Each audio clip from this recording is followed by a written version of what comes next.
ustedes por la invitación a participar de la coordinación de esta actividad, que desde que empezamos a pensarla con Carlos dijimos cómo vamos a aprender y cómo vamos a compartir las experiencias, fundamentalmente las de ustedes. Esta actividad está planificada para un día y medio, después yo sé que mañana a la tarde tienen alguna otra tarea. Y les voy a contar un poco el propósito, los objetivos y cómo va a ser la metodología. El propósito va a ser construir un tablero general de indicadores de calidad de las RIS basado en un consenso grupal, el consenso de ustedes como grupo.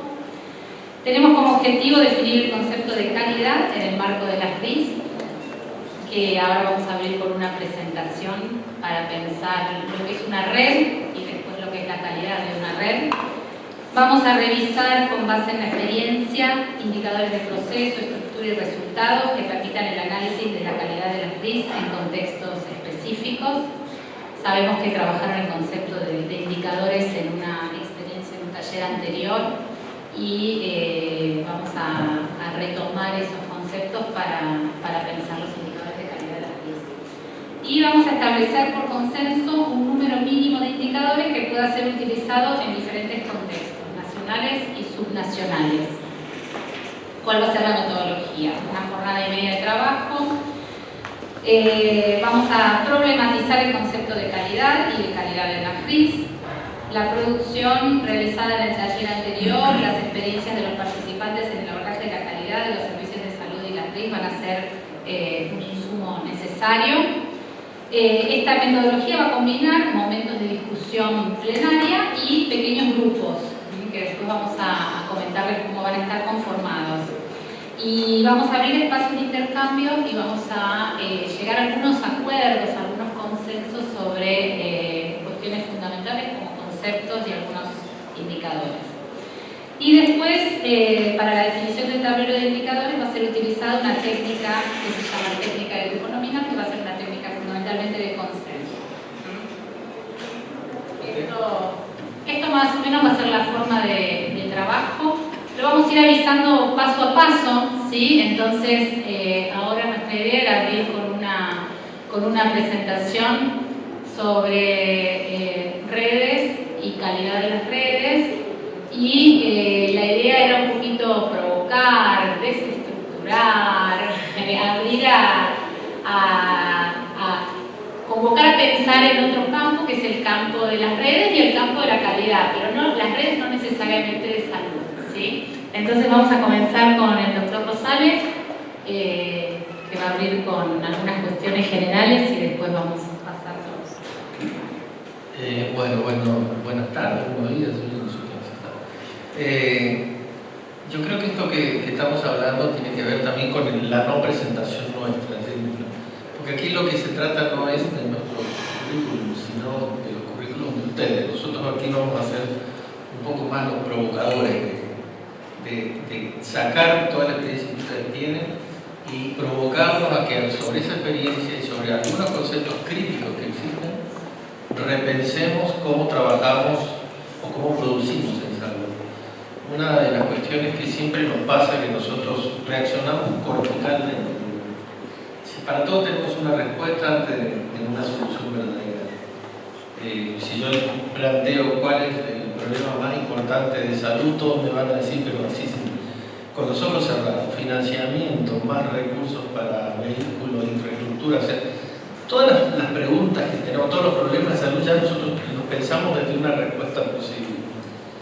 Y la idea nuestra es precisamente partir al revés, ¿no? De provocar la discusión sobre cuáles son los conceptos que están detrás de eso. Y sobre eso hacer una deconstrucción para reconstruirlo sobre una base diferente. Ahora sí, obviamente hay principios que no se negocian y hay valores que tampoco se negocian. Yo creo que el primer tema que tenemos que tomar en cuenta es que el espíritu de alma ata está presente, o sea, la atención primaria para nosotros es irrenunciable como tema. Creo que cualquier salubrista de la región de las Américas que se precie de ser salubrista no puede renunciar a eso. Y Solo recordarles que la semana pasada ocurrió un evento de gran magnitud política. Podríamos discutir si el documento es mejor o peor o igual que el de Alma Ata, pero básicamente creo que lo que no hay que perder de vista que ha habido una ratificación universal, política y técnica de que la atención primaria de salud sigue teniendo vigencia y sigue siendo la estrategia sanitaria más importante que tenemos. Y dentro de esa imagen de atención primaria como el eje estructurante, entendido como una estrategia que abarca el primer nivel y todo el sistema de salud, tampoco hay que olvidarse de que las redes es simplemente el medio a través del cual operativizamos esa llegada a la salud.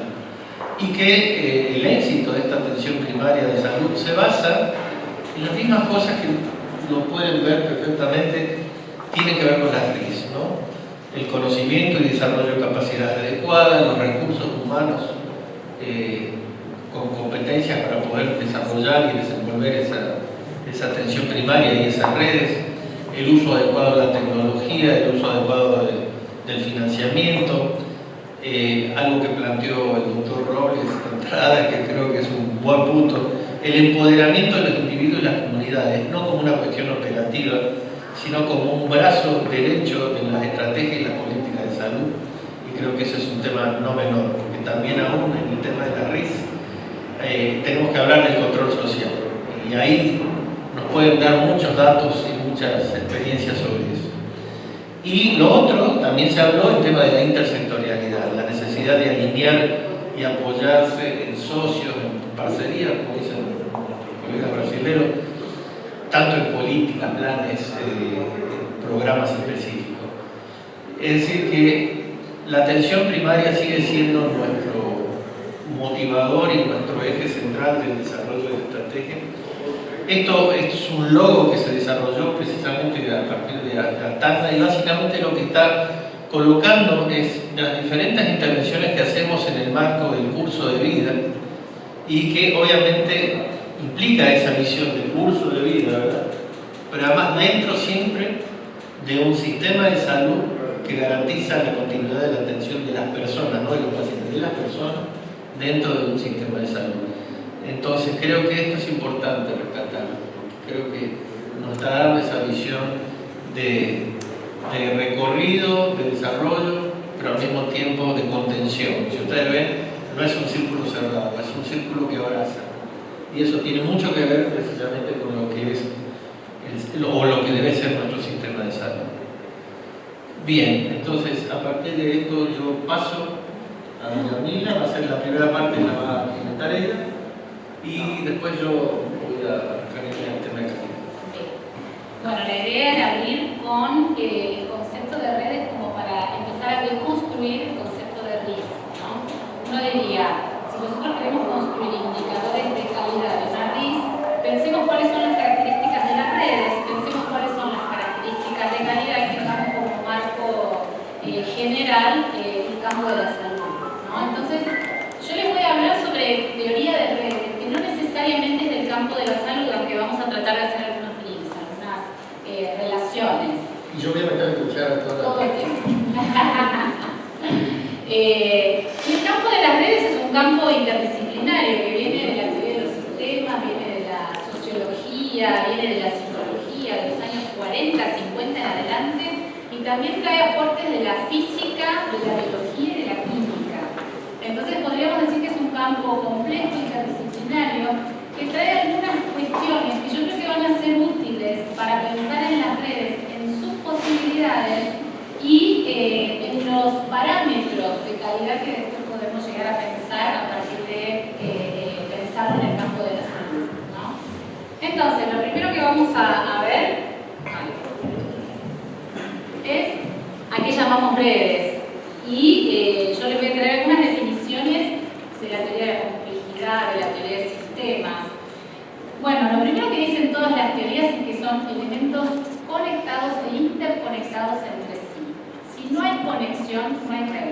Parece una cuestión muy básica, simple, pero después nos va a servir para pensar muchas cosas de las características de las redes y las propiedades de las redes. Lo fundamental es que tiene nodos, salud podemos pensar que son instituciones, servicios, y que tiene aristas, que son relaciones, ¿sí? Que son los links. Lo que está tejido junto, dice un autor francés, Edgar Morin, un filósofo. Elementos heterogéneos inseparablemente asociados, sería otra definición. Heterogeneidades, o sea, que mantienen una autonomía los nodos, heterogeneidades organizadas, que tienen alguna forma de relación y organización entre ellas. Elementos complejos interactuando entre sí y totalidades organizadoras, viene de la teoría de sistemas de Bertalanffy, que es el primero que habla de redes y, la verdad, de sistemas. Entonces, todo lo que tienen en común estas definiciones es la relación, ¿sí? Y esto va a servir para pensar después que si queremos analizar una RIS, no solamente tenemos que ver los nodos o las instituciones o los servicios, sino que lo importante de una red son las relaciones, que es lo que en definitiva está en el núcleo de todas las definiciones.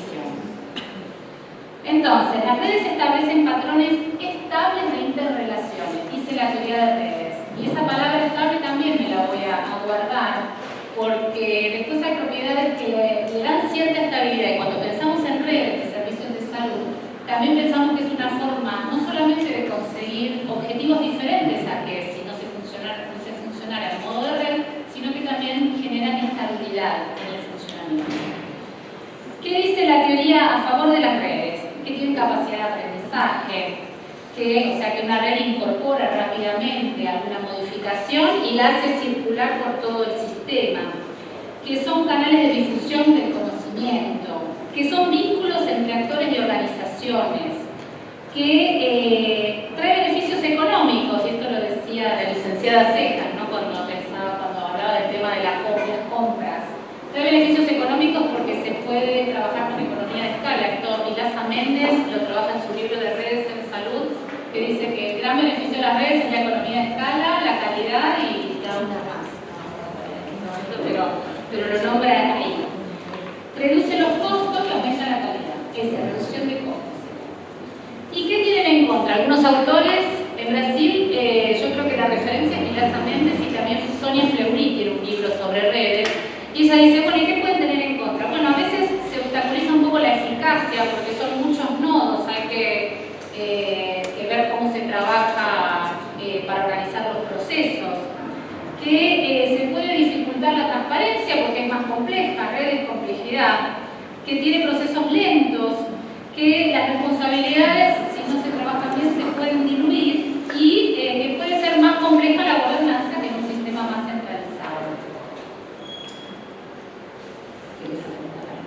Sí, a ver, ese tema después lo va a tratar Yamila en las diferentes conformaciones de las redes, pero todos esos conceptos sobre si afecta o no la eficacia, la lentitud de la toma de decisiones, también es rebatible en el sentido de que las redes, si nosotros asumimos que son conformaciones dinámicas, no es una cuestión formal solamente, pueden tener momentos en que tiene que funcionar de una manera mucho más rápido y en ese momento puede haber una reconformación de la estructura de toma de decisiones sin que esto signifique que la red deje de funcionar.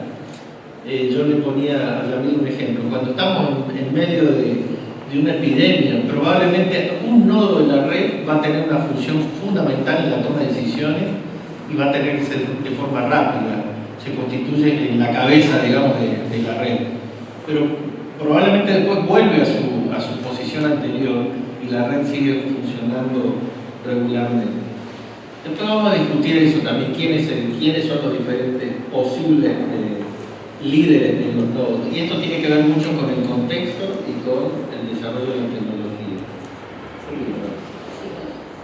Entonces, los sistemas de salud no son necesariamente redes, ¿no? La palabra sistema remite a una construcción sistémica y eso habla de una red. Pero sabemos que no son necesariamente redes, fundamentalmente aquellos que están fragmentados y segmentados, ¿no? Entonces, para que un sistema de salud sea llamado, sea considerado un sistema en términos de red, de relaciones sistémicas entre los elementos, tiene que tener ligazones entre sí, y eso no implica que después su efecto o el producto de un sistema de salud, no diría, la cobertura universal podría ser el producto del sistema de salud argentino, ¿no? Lo que ofrece, el efecto. Entonces, el producto puede ser menos eficiente, pero si hay interligazón entre los nodos hay red. Si no hay interligazón, no hay red. ¿Sí? De ahí que, por ejemplo, algunos indicadores que se plantean, por ejemplo, producción de una cuestión, de un elemento específico. Por ejemplo, si yo digo producción de consultas sola o producción de lo que nos plantearon, por ejemplo, el número de recolección de sangre, no necesariamente es un indicador de red, puede ser que simplemente un centro o un establecimiento mejoró su producción, pero la red no mejoró. Entonces, cualquier indicador per se no es un indicador de que estén mejorando. Hay que verlo en el contexto en el cual se relacionan los diferentes estamentos de esa red. Y nosotros lo que hicimos es revisar algunos autores y tomar algunas propiedades que la mayor parte de los autores llaman que son universales de la red. Las redes tienen propiedades que se cumplen desde la literatura publicada en todas las redes y propiedades que pueden estar o no. Entonces, les vamos a traer las propiedades que la mayoría de los autores coinciden que son universales y después vamos a traer algunas de las contingentes. Entonces, la primera propiedad es que tienen que ser elementos, y la definición dice autónomos interligados. ¿Por qué? Porque los nodos tienen cierto grado de autonomía, si no, no forman parte de una red. Si los nodos están totalmente subsumidos a la centralidad de la conducción, son una sucursal, no una red. Entonces, la primera definición es que toda red está conformada por elementos autónomos interligados. Las ligaciones entre elementos no siempre son iguales y no tienen por qué serlo. A veces existen hubs, en inglés HV, de que en aviación, por ejemplo, la línea Copa que nos lleva a todos a Panamá y ahí nos distribuye. Eso es un hub de Copa. Eso es un nodo que recibe muchas ligazones. ¿Sí? Entonces, en las redes a veces, o un hospital que centraliza mucho la relación con las otras instituciones de salud, es un hub. Y esos hubs, sí. Perdón, sobre ese punto yo creo que esta discusión ya se ha tenido mucho en salud y tiene que ver mucho con lo que cuando se discutía la descentralización versus la desconcentración. Cuando uno simplemente traslada un poder a una persona pero bajo ciertas condiciones normativas, eso es desconcentración. No la estoy autonomizando. La autonomizo en el momento que la descentralizo y dejo que ella tome decisiones. Y un poco esta discusión va en ese sentido, en esta tensión entre descentralización y desconcentración. Estos nodos concentradores, que en inglés se dice hubs, en la teoría de red, la teoría dice que traen estabilidad a las redes, o sea, no son necesariamente algo negativo, después dependerá del contexto, ¿no? Dice que traen comportamiento dinámico, que aportan fuerza a la red, y el único riesgo es que si ese hub o ese nodo concentrador o esa institución que concentra la mayoría de las relaciones deja de funcionar por algún motivo, trae un problema grande en toda la red. Entonces, es algo que puede ser bueno, pero puede, dependiendo del contexto y la situación, puede perjudicar también. Bueno, también existen clusters, o existen nodos que por algún motivo están más ligados entre sí que con otros. Y esto también es una característica de una red. Esto tampoco no es bueno ni malo, es necesario saber que existen ese modo de conexiones, algunas más centralizadas, otras centralizadas entre algunos elementos y no tanto con otros. Por ejemplo, la teoría de redes dice que nodos débilmente ligados unos con otros traen estabilidad en las redes. Y trae un caso que analizan con teoría de redes desde la sociología. Entonces dice que hicieron un estudio y que para conseguir trabajo las personas conseguían más por conocidos que por amigos. Entonces, si uno aplica la teoría de red a ese hecho, las relaciones más débiles, que son los conocidos, eran más eficaces para conseguir un trabajo que las relaciones de amistad. Entonces, en ese sentido, también hay nodos que van a estar más débilmente ligados, así está, y nodos que tienen una relación más fuerte entre sí.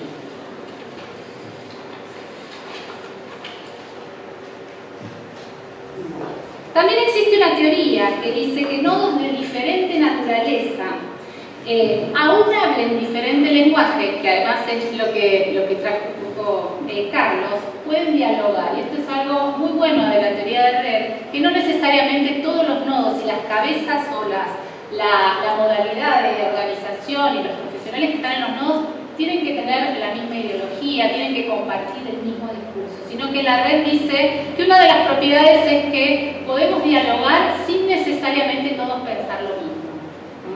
Entonces, es interesante porque se puede organizar una red con, uno diría, instituciones que aún trabajen desde perspectivas o paradigmas diferentes.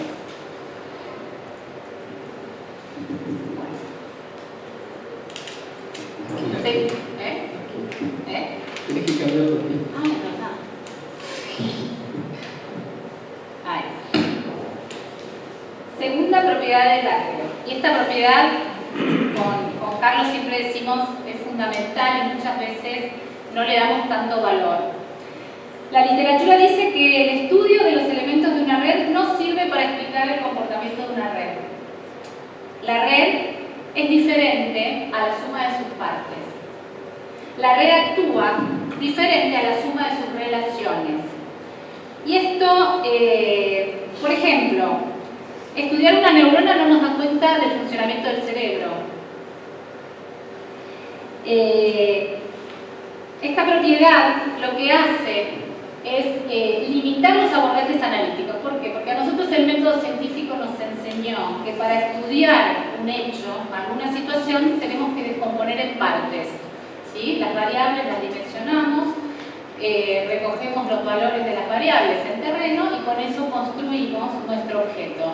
Esto, la teoría de red lo discute bastante y dice, no, eso es hacer reduccionismo, reducir las propiedades de los elementos a ese todo que configuran las propiedades, pero que es algo más y algo diferente que la suma de las propiedades. ¿Sí? Entonces, esto es fundamental porque si nosotros queremos estudiar una red, no nos sirve con estudiar las instituciones o las organizaciones o los servicios, porque el resultado va a ser diferente. Este tema yo creo que es central, porque, a ver, si uno trata de generar o hacer un análisis de la red por lo que produce cada establecimiento, no logra el mismo resultado que analizar la red en cuanto a la finalidad que tenían los objetivos que se planteaban como red. Este tema es central, igual que también el tema de que la red no es una organización estática, no es un esquema relacional estático, va a estar cambiando todo el tiempo y las relaciones entre los diferentes establecimientos que conforman la red se modifican. Se modifica porque se modifica la relación entre las personas. Las redes son relaciones humanas. Entonces, hay autores que dicen que en realidad no solo no es la suma de sus partes, sino que es una totalización del proceso. Es decir, todo el tiempo está cambiando.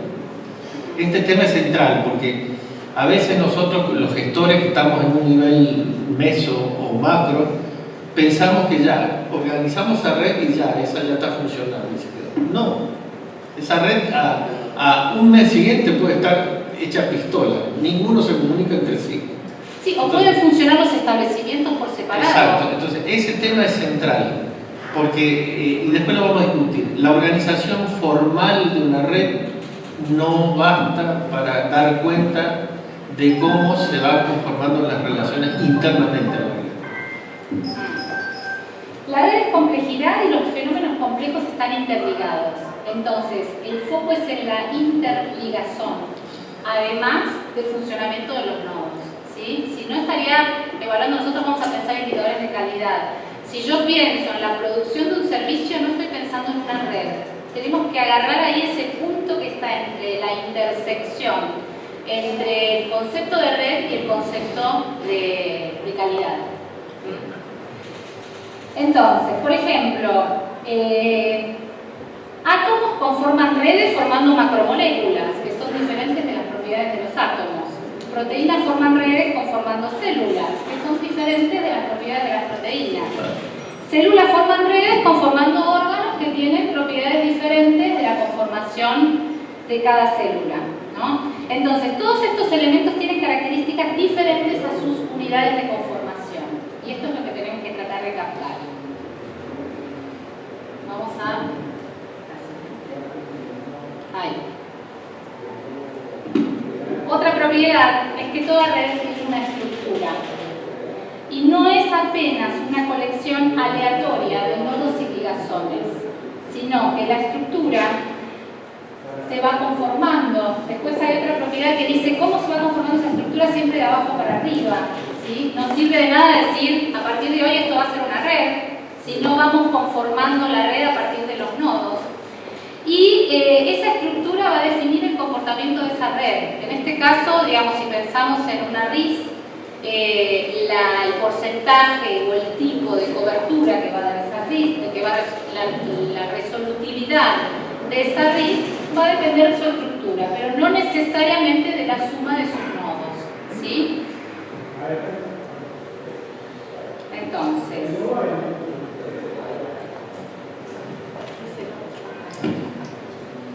una cuarta propiedad, que es lo que venía hablando Carlos, que las redes son dinámicas y cambian con el tiempo. Para entender una red se hace necesario entender la evolución en el tiempo. Entonces acá hay otro concepto, no solamente son procesos dinámicos, sino que también tienen una historia. Y lo mismo que decía el materialismo histórico, que conocemos el presente a través de la historia, es necesario conocer la historia de las redes para evaluar el presente. También las redes son autónomas y cada nodo es un elemento con cierto grado de autonomía. Esto ya lo dije, pero lo quiero remarcar, porque si no, no es red. Por lo tanto, es difícil una planificación central para coordinar su funcionamiento, porque el comportamiento de cada nodo aporta al comportamiento de la red. Una RIS entonces tiene una evolución dinámica, necesitamos comprender su historia. Por ejemplo, yo trabajé acá en la gestión de servicios del primer nivel en un municipio.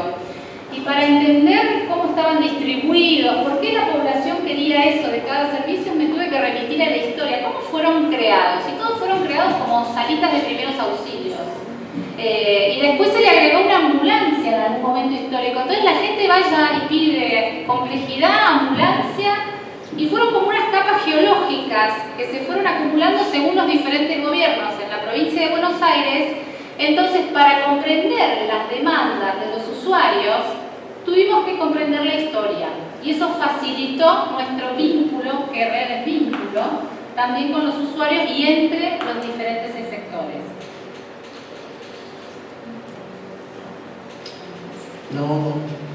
Porque, a ver, de eso yo creo que hay muchos ejemplos, todos tenemos. La historia natural del desarrollo de la salud pública es como capas de cebolla, ¿no? Cuando empezamos a buscar, nos encontramos que ese en realidad nació como el proyecto FES, después se transformó en SUMAR, después en Remediar, después en Juárez. Digo, eso es, en todos los países pasa exactamente lo mismo. Y eso llevado al nivel local pasa lo mismo. Ahora, el tema ahí es que hay una combinación. Por un lado, lo que es la historia institucional de cómo se conforman los espacios organizativos, y otro es el tema de la evolución de la epidemiología en contextos específicos, que también presiona para que haya cambios adaptativos del esquema organizacional. Después lo vamos a ver más cuando hablemos de calidad. Bueno, otra de las cuestiones que dice la teoría de red es que la red tiene una evolución que se llama bottom-up, de abajo para arriba, de los elementos hacia la centralidad, y no al contrario. Las redes evolucionan de abajo para arriba, desde los elementos autónomos y sin control centralizado hasta la estructura. El crecimiento se inicia por medio de interacciones locales y de ahí se crean estructuras. Entonces es interesante que para la gestión de la red sabemos que no sirve una bajada centralizada, sino que sirve más bien el trabajo con los nodos. Y yo creo que esto a ver, los que están en la gestión política lo entienden perfectamente. Cuando uno llega a un gobierno, piensa que solo mandando desde arriba puede cambiar las cosas y se da cuenta que las culturas organizacionales, institucionales tienen un peso mucho más fuerte. Y de lo que uno cree que ordena, se cumple el 10% y lo que ellos quieren. Este tema no es menor, entonces, porque cuando uno realmente quiere hacer cambios, tiene que buscar la forma de inducir que ese cambio se produzca desde abajo hacia arriba. Y ese es un tema que trasciende el tema de redes, tiene que ver con la gestión misma, ¿no?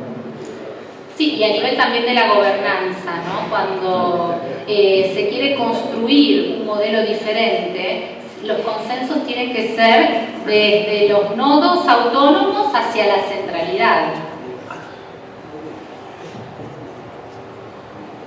Bueno, otra propiedad, la sexta propiedad de las redes.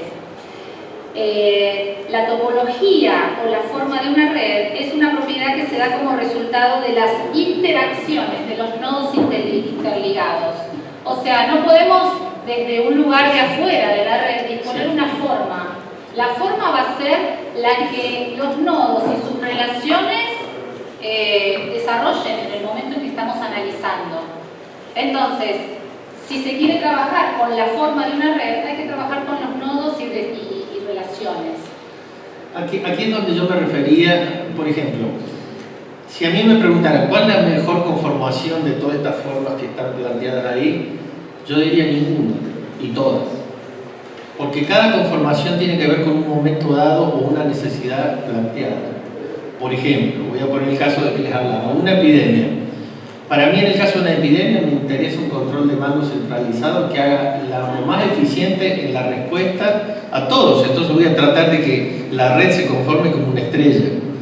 Pero en otro momento donde yo tengo que tomar decisiones duras de política organizativa, me interesa más un anillo, en la que todos estén comprometidos con todos, aunque la toma de decisiones sea un poquito más pesada, ¿sí? Más pesada en el sentido más lenta.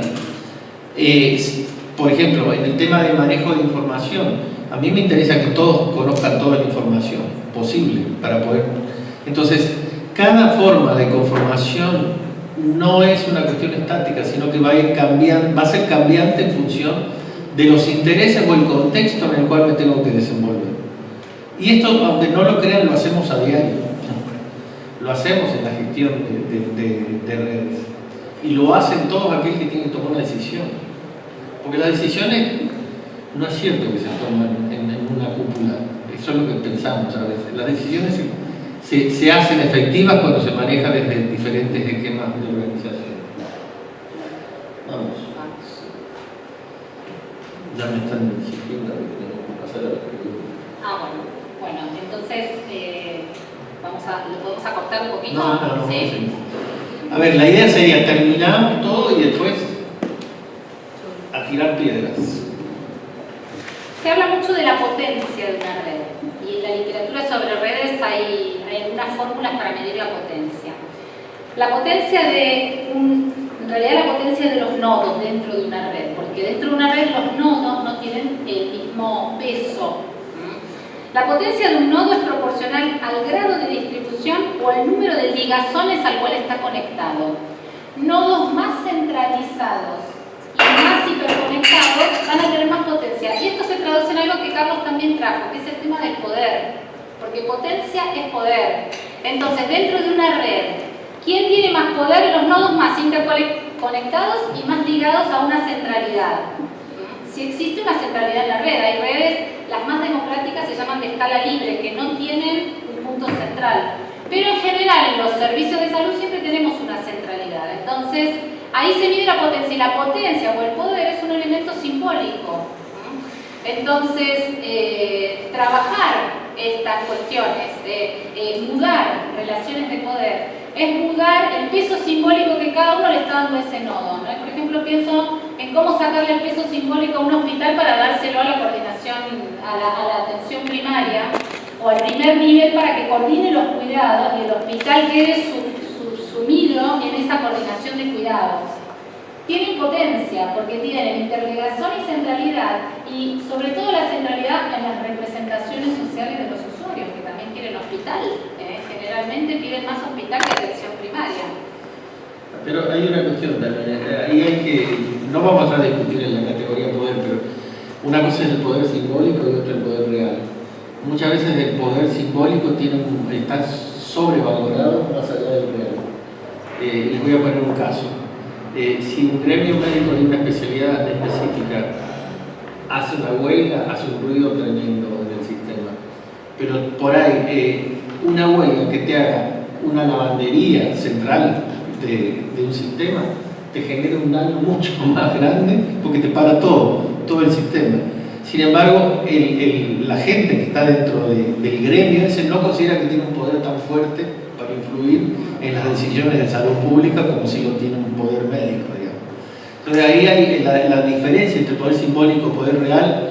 Es muy importante tomar en cuenta, sobre todo cuando uno está analizando cuáles son los diferentes actores que están involucrados en la red.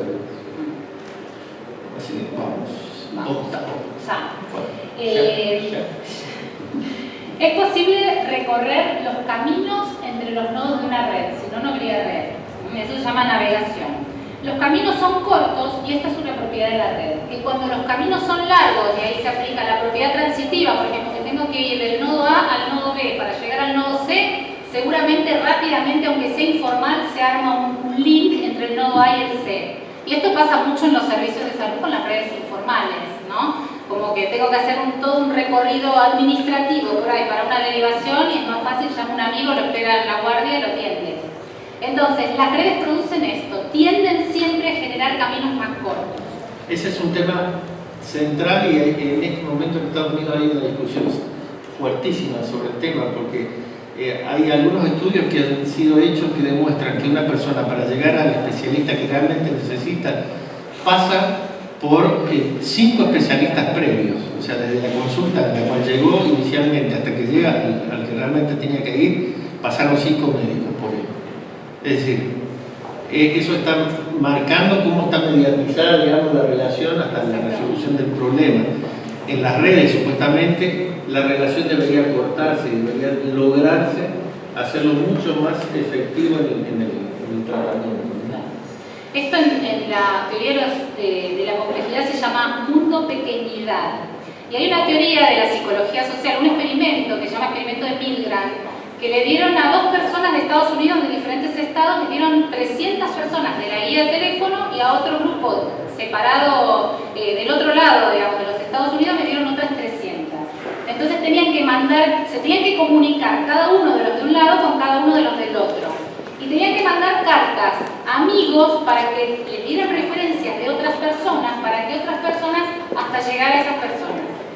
Lo que trae como resultado este experimento que es que entre 2 personas del mundo hay 6 contactos. Y eso es red. Y esos son los caminos más pequeños. Por ejemplo, entre Obama y acá Carlos hay 6 contactos. Carlos es amigo de tal, que es amigo de tal, que es amigo de tal, y se llega en no más de 6 contactos. Se llama mundo pequeñidad y es una característica también de las redes. Yo lo hubiera sabido antes. Mira, otra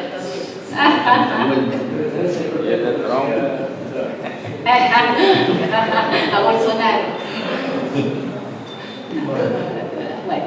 Bueno, esto simplemente es algo que novena propiedad de una red, que una red forma parte de otras redes. Y vivimos en un mundo de redes que no lo pensamos demasiado, pero estamos todos enredados con instituciones y personas, que son las que hacemos las instituciones. Bueno, y ahora algunas, para cerramos ya, No, sí, Sí, no, las propiedades. Hay algunas propiedades que solo para nombrarlas, que pueden estar o no estar en una red. Por ejemplo, en las redes existen emergencias, que es cuando emergen estructuras nuevas, productos de patrones de funcionamiento, o propiedades durante su evolución. Es lo que yo estaba comentando. Sí. La red genera estabilidad y hay un principio que es que generalmente cuando uno saca un nodo del medio rápidamente se estabiliza. Por eso es importante funcionar en red, porque hay mayor estabilidad que en un funcionamiento sin esta organización. Una red es estable si la tasa de cambios es pequeña. Transitividad, lo que les dije, que se arman relaciones entre los nodos cuando el camino es muy largo. Esto a ver, para ponérselos en blanco y negro. Los que hemos estado en un primer nivel de atención, a veces en vez de hacerte un camino administrativo burocrático, conocemos o fue compañero nuestro, qué sé yo, el ortopeda del hospital tanto, y le digo, mira, te voy a mandar un paciente, necesito que lo hospitalice, tiene esta cosa, y sabes que el otro lo va a hacer, porque ya haces shortcut, porque conoces o tienes una relación directa con esa. Eso es común y todos lo hemos hecho, si no, es que levanten la mano. Pero es una forma también de ayudar a resolver rápidamente la situación. Bueno, efecto mundo pequeño, que es lo que les dije de los caminos que siempre se eligen los más cortos. Resiliencia, esto que les decía, si algún nodo sale, la red rápidamente se estabiliza y aprende a funcionar sin ese nodo. Estructura de comunidad, los hubs. No sé dónde está. Ahí. Después hay nodos que hay mezclas entre los nodos, que a veces tiene un patrón atrás de esa mezcla. El análisis del patrón de esa mezcla entre nodos nos trae información importante sobre cómo funciona esa red. Y por último, grados de distribución en forma de ley de potencia. En una red con una distribución particular conviven nodos que están ligados a otros pocos con otros que están ligados a muchos. Lo micro y lo macro también conviven dentro de una red. Esto sería una ley contingente como para analizar la topología o la estructura de una red. Entonces ahora que hablamos un poco de esto, vamos a abrir para preguntas y comentarios. Ahora les paso con Carlos, que va a presentar el concepto de calidad. ¿Te doy esto? Bueno, yo creo que esta primera parte es interesante porque hay muchos elementos teóricos que uno no toma en cuenta a la hora de trabajar sobre redes. Como les decía al principio, generalmente nosotros siempre partimos de un planteo muy formal. Queremos organizar tal cosa, hágase, y a partir de ahí ya pensamos que los resultados se presentan, porque lo dijimos y porque se hizo. La autoridad dijo que hay que tener redes. Y entonces, lo mismo pasa con la calidad. Las discusiones sobre calidad fueron intensas, si ustedes recuerdan. Perdón, para cerrar el capítulo anterior. Con respecto a la red, y bien las características son fundamentales y de todo, es que una red se une porque tiene un principio común. Pues claro que sí. Primero tiene uno que definir, y es muy importante, y lo vi esta mañana, porque depende del sistema de salud que se tenga en cada país o de lo que quiera hacer red. Por ejemplo, veía que se quería hacer redes por programas, o si realmente el fundamento es la persona. Y segundo, los dos principios fundamentales de una red. Primero, la oportunidad desde el punto de vista del usuario, y segundo, la racionalización desde el punto de vista del que empieza el servicio. Correcto. Entonces, el fin, hasta el fin, y los principios fundamentales de la red. Sí. Ahora vamos a hablar de eso. No, yo quiero solo aclarar que lo que tú estás diciendo es fundamental para una red en el área de salud, pero la teoría de red no habla de un elemento que conduce a toda la red, sino que son distintos nodos que se interrelacionan por algunas necesidades entre nodos. Pero es interesante porque en el área de salud sí tiene que haber un principio. No, y en cualquiera tiene que haber un fin común. O si no, no vemos una red bancaria. Una red bancaria es lo mismo, que tiene que unir por cuestiones de plata. La racionalidad, los cajeros automáticos, ¿sí? Independiente que cada banco es distinto, o el sistema, estamos en red, internet, ¿qué es? Tenemos un fin común, tenemos una información. Ahora vamos a hablar de eso. Ok, en ese sentido, cuando nosotros hablamos de qué es calidad en las RIS, obviamente estamos hablando que la RIS está organizada sobre el propósito de brindarle a la población la mayor posibilidad de entrega de servicios de salud en el marco del acceso, la cobertura, de todas estas cosas que todos conocemos. Entonces, cuando hablamos de calidad, la atención de una RIS consiste en el tema de la organización y aplicación de la ciencia y tecnología en salud en una forma que maximice sus beneficios para la salud sin aumentar en forma proporcional sus riesgos. yo creo que este es el primer tema. Tiene que ver, es un hijo putativo del primum non nocere, es decir, nosotros estamos tratando de, en la RIS, resolver la mayor cantidad de problemas de salud, minimizando, ¿sí?, los riesgos en esa prestación de servicios. Lo otro es que el grado de calidad es la medida en que se espera que la atención suministrada logre el equilibrio más favorable de riesgo y beneficio en las condiciones organizacionales adecuadas a nivel de resolución. Es decir, esto es lo que nos plantea que también lo lógico sería que la prestación que se da en el lugar y en el momento adecuado a la consulta que se está haciendo. Dicho de otra manera, nosotros no tenemos que ir a un hospital para que nos atienda una influenza, no tenemos que ir a un hospital para que nos resuelva un corte. Hay cuestiones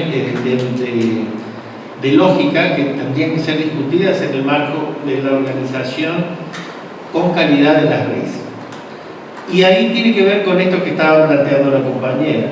Cuando nosotros hablamos de calidad de las RIS, tenemos que tomar en cuenta que hay tres dimensiones que hay que colocar. Por un lado, la humana. ¿La humana qué significa?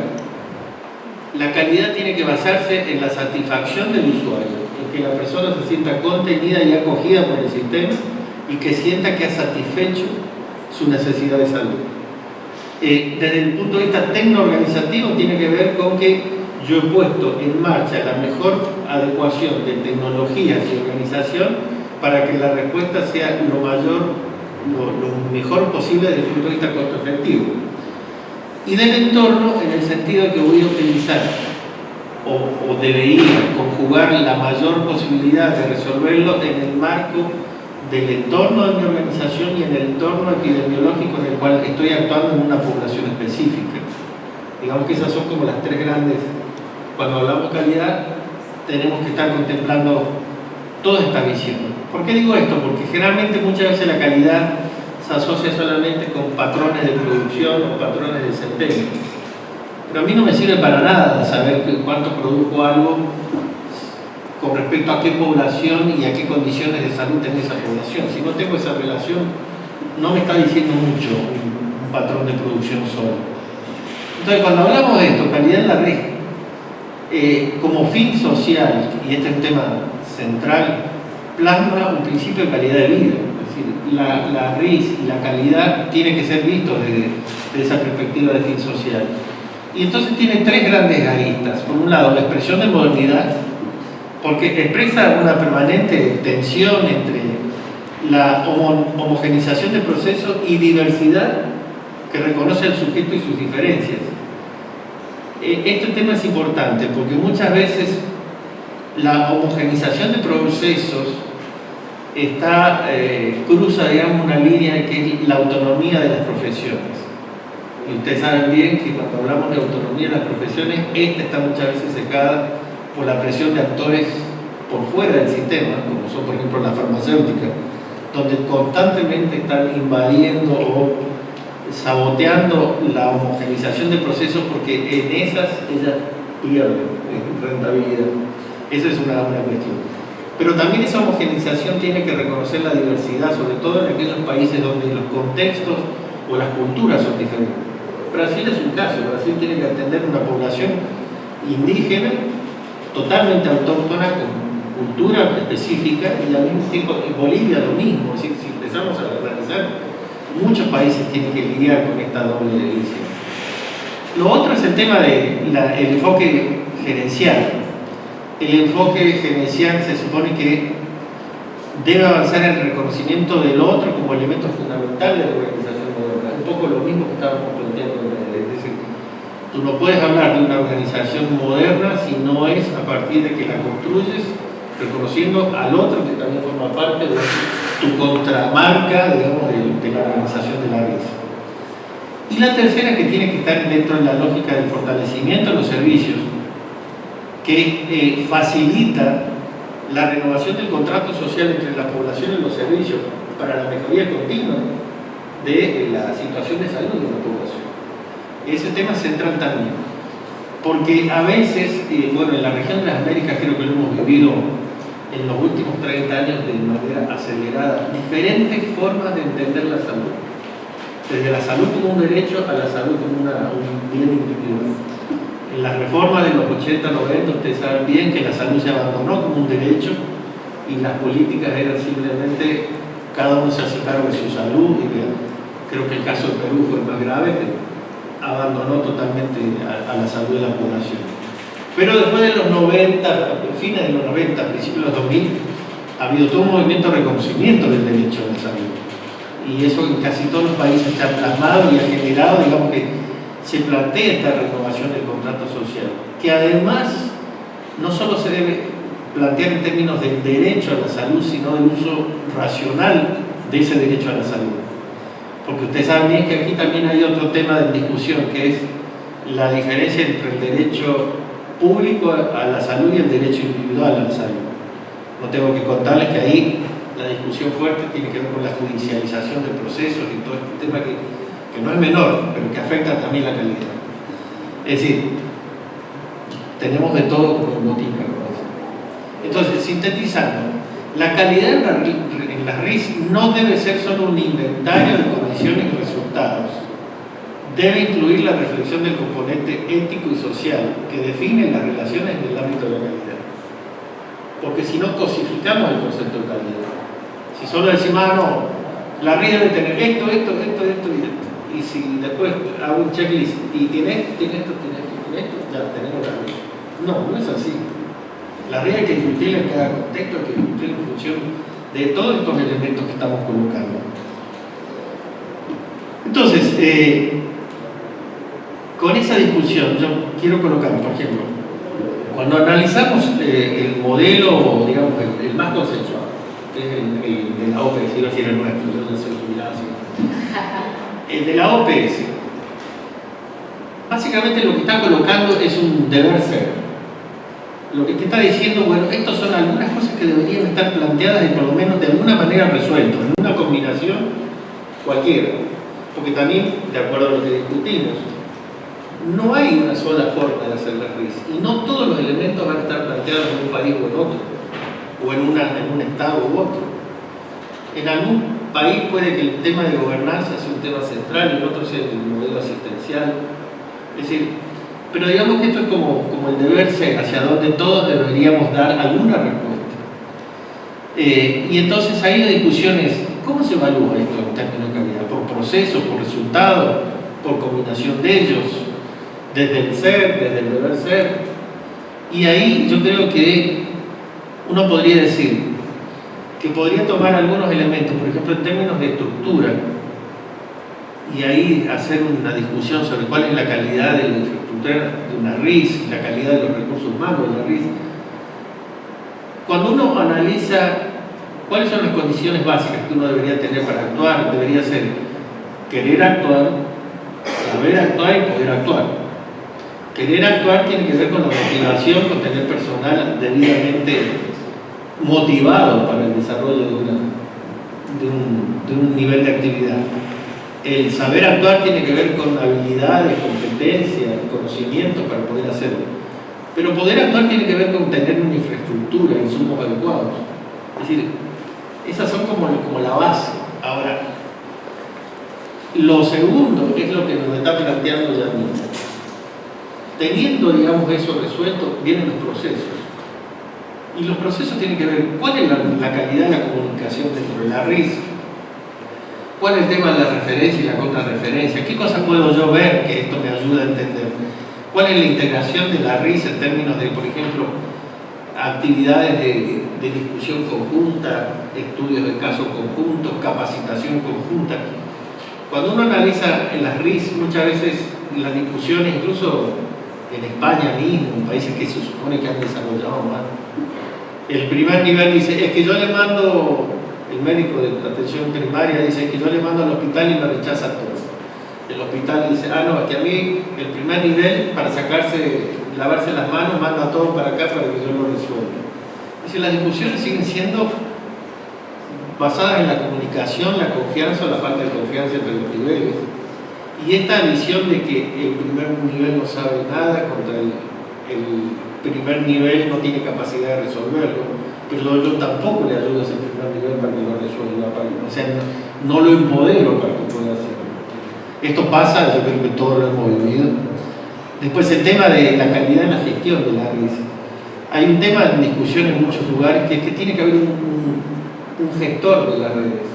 El gestor es aquel que hace que el paciente transite, no vamos a hablar de establecimiento, sino de la consulta general a la especializada, y que le permita hacer un retorno de la especializada a la general a través de una serie de establecimientos dentro de la red.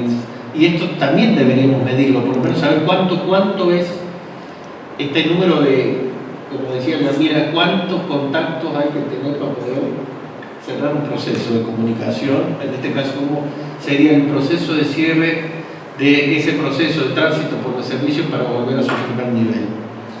Obviamente el tema de la financiación, la planificación, la solidaridad dentro de las RIS, el sentido de pertenencia en las RIS. Nosotros todos sabemos que los sentidos de pertenencia institucionales son muy fuertes. Yo digo, no, yo soy del Hospital Garrahan, yo soy del Fernández.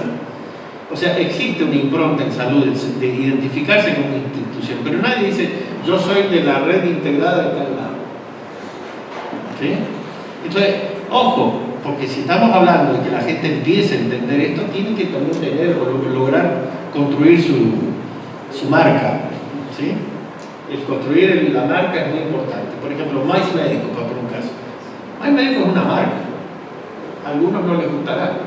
Mais Médicos, hoy todo el mundo sabe qué es. Y lo más importante, quien lo sabe es la población que lo utiliza. Porque la población que lo utiliza es la población que lo respalda. Si yo tengo una red fuerte, la primera que lo va a defender es la población, como decía Julio esta mañana. La participación social y el control social sobre las redes es un tema central. ¿Cómo lo vamos a medir a eso? El otro es el tema de la homogeneización de las prestaciones en las redes. Homogeneizar prestaciones. O sea, si yo me pongo a pensar qué sería para mí calidad en las redes de la prestación, es que yo a cualquier punto de la red que vaya reciba la misma calidad de la prestación de servicio. O sea, que si yo estoy en el barrio más pobre o en el más rico, voy a recibir la misma atención. Eso es no menor, ¿no? Y ese tema hay que discutirlo, porque si no calidad queda como una cuestión muy etérea. En el Fernández recibe una calidad buenísima y en Garrahan quizás no. Entonces ahí tenemos un problema. Y en términos de resultados creo que es lo que más se ha trabajado, pero que sigue siendo necesario. En términos de impacto en indicadores de producción, satisfacción del usuario, resolutividad, nosotros estamos trabajando mucho con el tema de reducción de internaciones por condiciones sensibles en la atención primaria. Ese es un tema no menor, porque la construcción del indicador de reducción de internaciones es un indicador complejo que hay que construir y donde de alguna manera involucra la atención en primer nivel y la resolución en el segundo. Entonces este tema son de las cosas que nosotros tenemos que colocar en la discusión.